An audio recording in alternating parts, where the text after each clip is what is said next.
आप गिनती कर करके थक जाएंगे, क्योंकि इन देशों ने काम ही ऐसा किया है। आपने कतर को देख लिया होगा, उसने किस तरह भारत के पूर्व नौसैनिक अफसरों को फांसी की सजा सुना दी थी।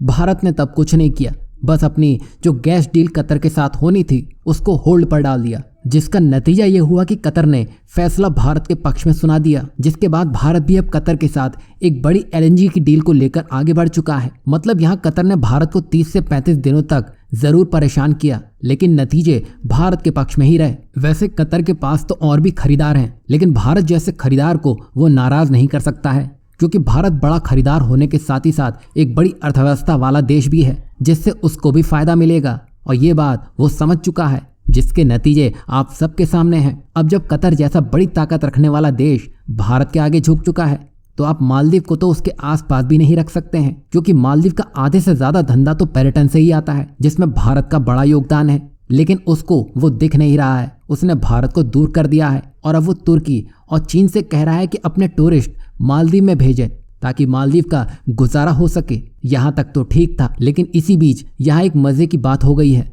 जहाँ मालदीव ने सोच लिया है कि उसको भारत के साथ नहीं चलना है, भले ही पर्यटन में नुकसानी क्यों ना उठाना पड़े। लेकिन जिस तुर्की के पास मालदीव जाकर आया था, वो तुर्की उल्टा अपना पर्यटन बढ़ाना चाहता है, जिसके लिए उसने यूएई, सऊदी अरब, ओमान और बहरीन के लिए वीजा फ्री एंट्री कर दी है। तो वहीं उसने भारत के साथ ही साथ पाकिस्तान और फिलीपींस के लिए ई वीज़ा सिस्टम लॉन्च कर दिया है। आप देखिए, तुर्की हर बार पाकिस्तान का साथ देने में कश्मीर मुद्दे पर सबसे पहले दिखाई देता था, लेकिन वो ये भी जानता है कि भारत की दुनिया में क्या अहमियत है।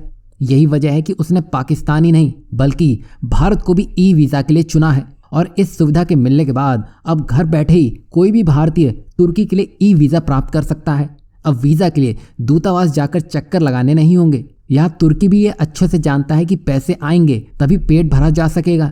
लेकिन मालदीव तो उल्टा पाकिस्तान बन चुका है, जो तुर्की से अटैक ड्रोन खरीद रहा है, और वहीं तुर्की भारत के टूरिस्टों की डिमांड कर रहा है। यहाँ आपने देख लिया होगा, तुर्की जिससे भारत की ज़्यादा बनती नहीं है, वो भी धंधे को लेकर भारत की चौखट पर आ खड़ा हुआ है। वहीं मालदीव भारत से भाग रहा है, तो कतर को आप देख ही चुके हैं। ये सभी मुस्लिम देश हैं, लेकिन ये जानते हैं कि भारत से पंगे नहीं लेना चाहिए। उधर चीनी जासूसी जहाज मालदीव पहुंचने को है, उससे पहले भारत ने मालदीव और चीन दोनों के ही खेल बिगाड़ने में लगा है।